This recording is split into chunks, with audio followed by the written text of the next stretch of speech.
오늘 보실 하나님 말씀은 히브리서 12장 말씀을 세 번역으로 교독하시겠습니다. 그러므로 이렇게 구름대와 같이 수많은 증인이 우리를 둘러싸고 있으니 우리도 갖가지 무거운 짐과 얽매는 죄를 벗어버리고 우리 앞에 놓인 다름질을 참으면서 달려갑시다. 믿음의 함자요 완성자이신 예수를 바라봅시다. 그는 자기 앞에 놓여 있는 기쁨을 내다보고서 부끄러움을 마음에 두지 않으시고 십자가를 참으셨습니다. 그리하여 그는 하나님의 보좌 오른쪽에 앉으셨습니다. 자기에 대한 죄인들의 이러한 반항을 참아내신 분을 생각하십시오. 그리하면 여러분은 낙심하여 지치는 일이 없을 것입니다. 여러분은 죄와 맞서서 싸우지만 아직 피를 흘리기까지 대항한 일은 없습니다. 또 여러분은 하나님께서 여러분을 향하여 자녀에게 말하듯이 하신 이 권면을 잊었습니다. 내 아들아, 주님의 징계를 가볍게 여기지 말고 그에게 꾸지람을 들을 때 낙심하지 말아라. 주님께서는 사랑하시는 사람을 징계하시고 받아들이시는 아들마다 채찍질하신다. 징계를 받을 때 참아내십시오. 하나님께서는 자녀에게 대하시듯이 여러분에게 대하십니다. 아버지가 징계하지 않는 자녀가 어디에 있겠습니까? 모든 자녀가 받은 징계를 여러분이 받지 않는다고 하면 여러분은 사생아이지 참 자녀가 아닙니다. 우리가 육신의 아버지도 훈육자로 모시고 공경하거든 하물며 영들의 아버지께 복종하고 살아야 한다는 것은 더욱더 당연한 일이 아니겠습니까? 육신의 아버지는 잠시 동안 자기들의 생각대로 우리를 징계하였지만 하나님께서는 우리를 자기의 거룩하심에 참여하게 하시려고 우리에게 유익이 되도록 징계하십니다. 무릇 징계는 어떤 것이든지 그 당시에는 즐거움이 아니라 괴로움으로 여겨지지만 나중에는 이것으로 훈련받은 사람들에게 정의의 평화로운 열매를 맺게 합니다.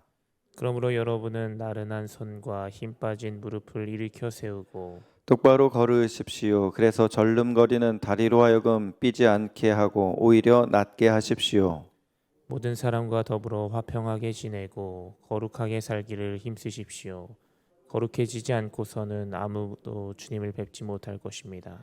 하나님의 은혜에서 떨어져 나가는 사람이 아무도 없도록 주의하십시오. 또 쓴 뿌리가 돋아나서 괴롭게 하고 그것으로 많은 사람이 더러워지는 일이 없도록 주의하십시오. 또 음행하는 자나 음식 한 그릇에 장자권을 팔아넘긴 에서와 같은 속된 사람이 생기지 않도록 주의하십시오. 여러분이 알다시피 에서는 그 뒤에 축복을 상속받기를 원하였으나 거절당하였습니다.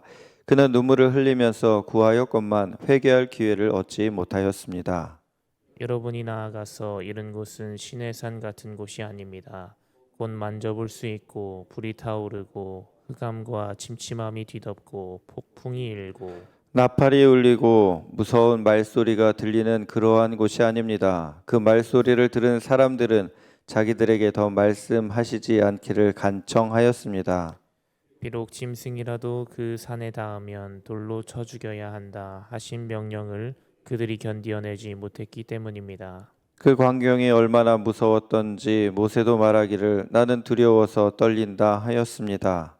그러나 여러분이 나아가서 이른 곳은 시온산 곧 살아계신 하나님의 도성인 하늘의 예루살렘입니다. 여러분은 축하 행사에 모인 수많은 천사들과 하늘에 등록된 장자들의 집회와 만민의 심판자이신 하나님과 완전하게 된 의인의 영들과 새 언약의 중재자이신 예수와 그가 뿌리신 피 앞에 나왔습니다. 그 피는 아벨의 피보다 더 훌륭하게 말해줍니다. 여러분은 말씀하시는 분을 거역하지 않도록 조심하십시오. 그 사람들이 땅에서 경고하는 사람을 거역하였을 때 그 벌을 피할 수 없었거든. 하물며 우리가 하늘로부터 경고하시는 분을 배척하면 더욱더 피할 길이 없지 않겠습니까? 그때는 그의 음성이 땅을 뒤흔들었지만 이번에는 그가 약속하시기를 내가 한 번 더 땅뿐만 아니라 하늘까지도 흔들겠다 하셨습니다. 이 한 번 더라는 말은 흔들리는 것들 곧 피조물들을 없애 버리는 것을 뜻합니다. 그렇게 하는 것은 흔들리지 않는 것들이 남아 있게 하시려는 것입니다. 그러므로 우리는 흔들리지 않는 나라를 받으니 감사를 드립시다. 그리하여 경건함과 두려움으로 하나님이 기뻐하시도록 그를 섬깁시다. 함께 봅시다. 우리 하나님은 태워 없애는 불이십니다. 아멘. 오늘도 좋은 날입니다. 이 아침을 깨워 기도하시는 우리 성도님들에게 하나님의 은혜가 오늘도 충만하게 임하기를 축복합니다. 히브리서 10장은 아마 히브리서 말씀 중에서 가장 좋아하는 말씀이 담겨 있는 부분이 아닐까 생각합니다. 성도님들이 많이 들은 그 말씀 중에 예수님을 바라보자라는 그런 문구가 나오는 부분이 바로 히브리서 12장 말씀이죠. 믿음의 주여 또 온전하게 하시는 이인 예수를 바라보자라는 이 말씀은 우리가 어떤 상황에 있든지 우리에게 소망을 주고 용기를 주고 담대하게 해주는 그러한 능력 있는 말씀입니다. 우리가 살아갈 때 어려움 가운데 고개를 숙이기도 하고 땅을 바라보기도 하고 어려움을 생각하기도 합니다. 그런데 히브리 이 기자의 이 믿음의 고백 또 선포는 우리의 시선이 땅에 있는 것이 아니라 또 어려움에 있는 것이 아니라 우리 주님께 두어야 된다는 것을 상기시켜 줍니다. 여러분은 지금 무엇을 바라보고 계십니까? 항상 우리 말씀 앞에서 나 자신을 돌아보게 되는데 오늘도 예수님을 바라보며 살아가시기를 축복합니다. 어떠한 일이 있든지 우리는 예수님을 바라보아야만 합니다. 좋은 일이 있을 때도 슬픈 일이 있을 때도 절망스러운 일이 있을 때도 일이 잘 될 때도 우리 시선은 항상 주님을 바라보는 삶, 그것이 바로 믿는 자들의 믿음이 있는 성도의 모습인 것입니다. 우리는 주님을 바라보고 나아갈 때 우리의 지금 현재의 삶은 경주하고 있다라는 것 또한 잊으면 안 됩니다. 바울도 신앙생활을 경주로 표현을 해서 내가 달려갈 길을 다 마쳤다라는 표현도 하고 여러 군데에서 그렇게 얘기를 하지 않습니까? 오늘 1절 말씀을 다시 한번 읽겠습니다. 시작. 그러므로 이렇게 구름대와 같이 수많은 증인이 우리를 둘러싸고 있으니 우리도 갖가지 무서운 짐과 얽매는 죄를 벗어버리고 우리 앞에 놓인 다름질을 참으면서 달려갑시다. 여기서 다름질이라고 새번역에서는 번역을 했는데요. 이걸 원어로 보면 아곤이라는 뜻으로 싸움, 경주, 투쟁이라는 의미를 담고 있습니다. 신앙생활은 유람선 타고 유유자적 지내는 생활이 아니라 전쟁터여 경주라는 뜻입니다. 싸움이든 경주든 다 이유가 분명해야만 합니다. 왜냐하면 이게 만만한 게 아니라서 그렇습니다. 올림픽에서 이제 선수들이 나가서 이렇게 경쟁을 하는데 이게 설렁설렁한 사람들이 어디 있겠습니까? 대표로 뽑혀가지고 그 자리에 나가게 되면 목표가 있어요. 자기가 뭐 금메달을 못 따더라도 혹시 더 나은 성적, 이번에는 내가 4강에는 들어야지, 이번에는 10초를 단축해야지. 본인의 목표, 그게 곧 나라의 목표가 되는 것이죠. 대표성을 뛰기 때문에 금메달을 목표로 하지만 설령 그게 아니더라도 최고의 성적을 거둘 수 있도록 최고의 결과를 얻도록 노력을 합니다. 그래서 이 금메달 그런 경기, 아주 중요한 경기에 임하는 선수들은 일반적으로 놀러 가서 친구들이랑 노는 그런 거와 달라요. 친구들이랑 놀러 가서 탁구를 친다든지 아니 볼링을 친다든지 아니면 스크린 골프를 한다든지 이건 뭐 잘 나와도 그만 안 나오지만 그냥 웃으면서 그냥 지낼 수 있지만 진짜 이런 정식 경기에서 대충 한다, 그냥 뭐 즐겁게 한다, 이거는 바람직하지 않은 모습이죠. 격투기도 그렇습니다. 뭔가 승부의 세계에서 그 경기를 앞두고 선수들은 극도의 운동량 또한 절제를 통해서 몸을 만듭니다. 그냥 대충 게으르게 하는 선수는 없어요. 그래서 최고의 컨디션을 끌어올려서 경기에 임하죠. 신앙생활도 바로 이와 같다라고 오늘 말씀에서 우리에게 알려주고 있습니다. 우리가 경주를 하고 있는 것인데 지금 그러한 자세로 하고 있느냐라고 질문을 던지고 있습니다. 최선을 다하지 않으면 우리가 항상 나태해지게 하시고 긴장의 끈을 놓고 그냥 시간을 어영부영 보내고 목표를 잃고 향방 없이 싸우는 사람같이 그렇게 맥없이 지내는 경우도 많기 때문입니다. 자, 그러면은 왜 그렇게 해야 되나? 뭐 경기에 나갔을 때는 뭐 목표라는 게 있잖아요. 그러면 믿음의 삶의 경주에서는 왜 그래야 되느냐? 이것에 대한 질문을 우리는 항상 기억해야 됩니다. 그럼 내가 왜 게으르지 말고 열심을 품고 주를 섬겨야 될까? 내가 왜 믿음의 경주를 잘 해야 될까? 이것에 대한 답을 우리는 알아야 됩니다. 우선적으로 제가 마라톤이란 영화의 이야기를 잠깐 말씀드리겠습니다. 예전에 나온 영화인데요. 초원위의 다리는 100만 불짜리 다리라는 말로 아주 히트친 그 자폐 소년의 그런 삶의 이야기입니다. 그 엄마가 지대한 헌신을 했고 그를 육성을 했는데 이렇게 체력적으로는 건강하고 달리기를 잘해서 일단은 등산 같은 거를 시켰거든요. 같이 갔어요. 그러다가 얘가 뛰는 거가 남달리 잘한다라는 것을 알고는 20살 때부터 이제 마라톤을 이제 훈련시킵니다. 어릴 때는 뛰는 게 이게 쉬운 겁니까? 그러니까 당근을 썼죠. 당근 작전. 초코파이를 주면서 이렇게 뛰면 너가 좋아하는 초코파이 줄게. 그래가지고 이제 초코파이를 먹기 위해서 뛰었어요. 그러다가 20살에 마라톤 대회에 참여하게 됩니다. 근데 이 경기 도중에 이 초원이가 넘어집니다. 그 장면이 나오는데 그때 의도적인 거죠. 어떤 여자분이 초코파이를 앞에다 이렇게 흔들면서 초원아 일어나 이러는 이제 모습이 보이거든요. 그때 이제 초원이가 일어나죠. 그런데 뛸 때 보면 이 떨어져 있는 초코파이를 클로즈업합니다. 초원이는 초코파이 때문에 뛴 게 아니라 자신을 위해 뛰기 시작했다라는 것을 이렇게 영화에서 그런 시각적으로 담아낸 거죠. 이 초원이는 이제 엄마를 기쁘게 하기 위해서 뭐 엄마를 위해서라든지 뭐 초코파이를 위해서라든지 그런 목적 대신 이제 본인을 위해서 이 목표를 가지고 달려간다라는 것을 영화에서 이렇게 보여주고자 하는 것을 이렇게 느끼게 됐습니다. 이게 실화를 바탕으로 한 이야기라 더 많이 감동이 되었고 많은 사람들이 그 영화를 또 봤거든요. 자, 여러분들은 왜 경주를 하고 계십니까? 여러분들에겐 초코파이 같은 것들이 무엇입니까?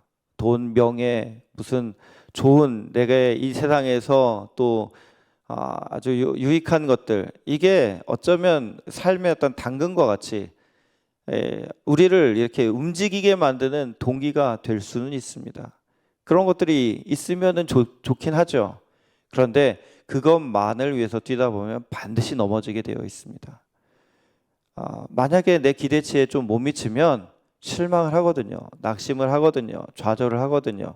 그런데 그게 진정한 목표가 아니고 그냥 부수적인 것으로 생각하고 진정한 목표를 둔다면 우리는 경주를 끝까지 할 수 있습니다. 오늘 말씀에서 이 믿음의 위인들의 경주의 목적은 무엇이냐? 사실 어제 11장과 12장은 이어진 말씀이거든요. 뭐 히브리서 전체가 다 이어진 거긴 하지만 경주에 대한 부분에서 중요한 메시지는 11장에 그 이유가 나오고 12장은 어떻게 하면 잘 달릴 것인가에 대한 방법론이 나오는 거거든요. 11장의 이유는 뭡니까? 믿음의 위인들은 하나님을 기쁘시게 하기 위해서 달린다는 거예요. 우리의 삶의 목적은 믿음은 결국엔 뭡니까? 믿음은 하나님을 기쁘시게 한다는 거예요. 그래서 믿음의 경주를 해야 되는 이유는 하나님을 기쁘시게 하기 위함입니다. 그랬을 때 주어지는 보상이 뭡니까? 그거는 여기 이제 히브리서 11장 말씀에 따면은 유업을 주시고 상을 주시고 더 좋은 부활을 주시고 약속된 것을 주신다는 거예요. 여러분들의 삶의 목적의 우선순위가 바뀌지 않기를 바랍니다.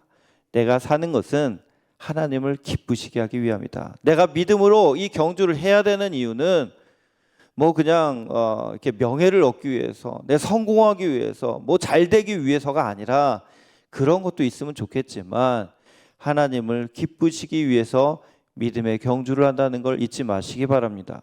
그러한 자에게 하나님은 약속된 유업을 주시고 상을 주시고 또 귀한 것을 베풀어 주신다는 것이 11장에 나오는 거고요. 그렇게 달리는 사람들이 갖춰야 될 것이 무엇이냐? 믿음의 주여 온전하게 하신 이 예수님을 바라보라. 이렇게 이어지는 겁니다. 그리고 이 달릴 때, 믿음의 경주할 때 잘 달리는 방법의 그 중요한 비결은 뭐냐면 가볍게 하는 거예요. 얽매이기 쉬운 죄를 떨쳐내야 되는 거예요. 자, 히브리서 12장 4절 말씀을 우리 다시 한번 읽겠습니다. 시작. 여러분은 죄와 맞서서 싸우지만 아직 피를 흘리기까지 대항한 일은 없습니다. 자, 이게 무슨 말씀입니까? 우리가 달릴 때요, 마라톤 보세요. 최대한 가볍게 합니다. 그래서 신발도 그냥 신는 듯 마는 듯한 그런 신발을 만들어 가지고 그거를 신고 달리잖아요.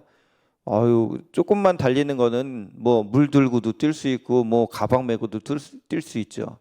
그런데요, 42.195km를 뛰려고 하면 뭐 하나 조그만 거라도 몸에 붙어 있으면 그게 큰 짐이 되거든요. 인생은 마라톤과 같아요. 42.195가 아니라 더 긴 항해 여정을 우리가 달려가야 되는 거예요. 걸어가는 게 아니라 달려가는 겁니다. 숨이 이게 턱까지 차오르는 채로 계속 뛰어야 되는 거예요. 그러려면 우리는 방해되는 죄의 문제를 철저하게 이게 정리를 해 나가야 되고 싸워야 되고 그리고 물리쳐야 됩니다. 무거운 짐 벗어야 돼요. 그거를 메고선 믿음의 경주를 하기가 어려운 겁니다. 그래서 이 히브리 기자는 죄의 문제에 대한 부분을 아주 분명하게 다루죠. 예수님이 돌아가신 이유도 이 죄 때문이라는 것을 계속 밝혔듯이 결국에는 우리가 구원의 문제, 경주의 문제에 있어서는 죄의 문제에 대해서 만만하게 보지 마십시오라고 우리를 일깨워 주는 것입니다. 죄의 문제를 위해서 주님은 개입하신다는 거예요. 경주를 잘 할 수 있도록 우리 주님께서는 그냥 경주자들에게 알아서 뛰어 하지 않으시고 죄로 얽매여 있고 잘 못 뛰어 그러면 주님이 개입하셔서 징계하신다라고 표현하고 있죠. 5절 말씀도 우리 같이 한번 읽어보겠습니다. 시작. 또 여러분은 하나님께서 여러분을 향하여 자녀에게 말하듯이 하신 이 권면을 잊었습니다. 내 아들아, 주님의 징계를 가볍게 여기지 말고 그에게 꾸지람을 들을 때에 낙심하지 말아라. 자, 징계라는 말이요, 파이디오라는 단어로, 파이디온 혹시 들어보셨죠? 이거는 양육, 훈육 이런 걸 뜻하거든요. 꼭 막 이렇게 징계라고 해가지고 막 때리고 이런 것만 뜻하는 게 아니에요. 원래적인 의미는 그 이제 훈련시키다, 가르치다, 교육하다라는 의미예요. 그러니까 이게 죄를 잘 다루지를 못해. 계속 끼고 살아. 그럼 가르치는 거예요. 그거 안 된다. 그거 떨쳐내야 돼. 돌이켜라고 우리 주님이 계속 훈련을 시키시는 거예요.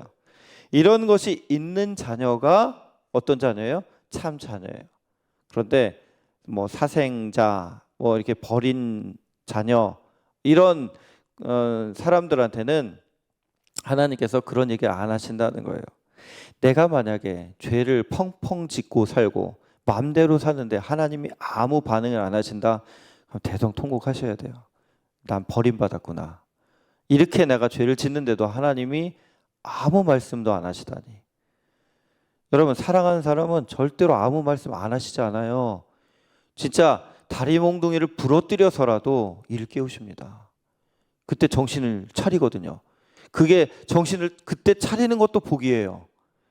여러분, 우리가 하나님이 이게 하나님이 나를 혼내시는 것 같아, 야단치시는 것 같아, 그런 감정이 들잖아요. 기뻐하십시오.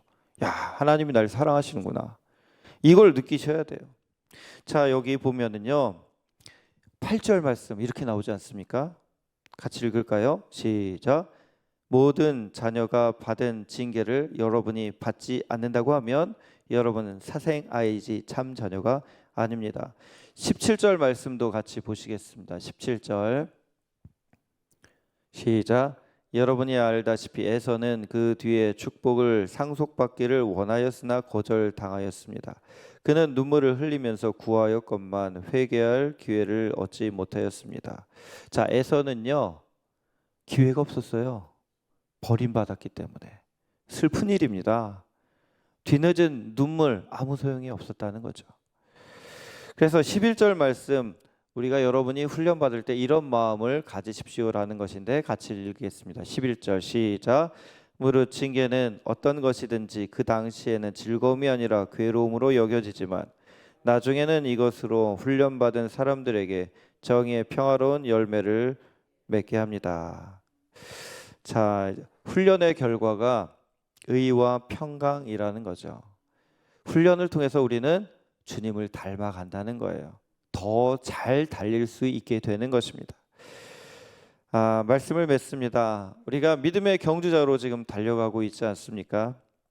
그럴 때 마음가짐이 중요합니다. 어떤 마음으로 달릴까? 달리기 싫은데 억지로 달리는 사람하고 정말로 목표를 가지고 최선을 다하는 사람하고 정말로 다릅니다. 여러분, 공부하기 싫은 아이 억지로 공부시키는 거랑 알아서 공부하는 애랑 이거 하늘과 땅 차이 아닙니까? 억지로 시키는 건요, 아무리 과외를 붙이고 그 다음에 좋은 학원 보내도 소용이 없어요. 그런데 스스로 하는 애들은요, 설령 그런 것들이 없더라도 결과를 만들어냅니다. 자기가 길을 찾아가요. 인생의 목표가 분명한 믿음의 경주자인 그리스도인들을 어떻게 살아야 됩니까? 되는 대로 살면 안 돼요. 목표를 의식하면서 오늘도 말과 행동에서 주님을 기쁘시게 해야지. 어떻게 하면 내가 주님을 오늘 더 닮아갈 수 있을까? 이런 마음가짐으로 살아갈 때 아침부터 이렇게 만나는 이들에게 자비하게 우리가 대할 수 있고 긍휼의 마음으로 대할 수 있고 또 주어진 사명 가운데 최선의 경주를 감당할 수 있는 것입니다. 여러분들 믿음의 경주를 끝까지 잘 달리심으로 하나님이 정말로 잘했다, 수고했다, 애썼다, 너가 그렇게 열심히 한 거 다 보고 있었어 라고 하나님이 주시는 칭찬과 영광과 상급을 받아 누리는 그런 복된 인생 살아가시기를 주님의 이름으로 축원합니다. 두 가지 함께 나누겠습니다. 첫 번째, 믿음의 경주를 할 때 나에게 가장 방해되는 것은 무엇입니까? 처리해야 될 것을 온전히 버릴 수 있도록 기도하시기 바랍니다. 두 번째, 내가 어긋날 때 하나님께서 징계하셨던 적 있으십니까? 징계받을 때 어떻게 하셨습니까? 온전히 순종하며 주님의 말씀을 들을 수 있기를 기도하시기 바랍니다. 기도하시겠습니다. 은혜롭고 자비로우신 하나님 아버지, 이 새벽에도 변함없이 기도의 자리 가운데 온라인으로 또 현장에서 함께 하나님을 예배하는 귀한 성도들에게 복을 내려 주옵소서. 오늘도 믿음의 경주를 할 터인데 하나님 아버지, 오늘도 하나님께서 기뻐하시는 그러한 귀한 믿음의 말, 믿음의 행동, 믿음의 생각을 할 수 있도록 인도하여 주옵소서. 우리를 자꾸 넘어뜨려는 사탄의 유혹과 죄의 습관을 단호하게 끊어내게 하여 주옵시고 온전히 예수님만 바라보며 우리를 온전하게 하시는 주님을 의지하며 나아갈 수 있도록 도와주옵소서. 그래서 신앙의 경주가 어느 한 지점만 반짝이는 것이 아니라 완주할 때까지 계속해서 주님께 영광을 돌리며 환한 빛으로 드러나는 복된 우리의 발걸음이 되도록 주장하여 주옵소서. 감사의 물로 또한 일천번제의 물로 이 새벽에 하나님을 영화롭게 하며 기도하고 찬양하는 손길들 기억하여 주셔서 하늘의 은혜를 충만히 내려주시고 더욱더 아브라함같이 믿음의 승리자로 끝까지 주님의 뜻을 이루어가는 복된 인생 될 수 있도록 복 내려 주옵소서. 예수님의 이름으로 기도드립니다. 아멘.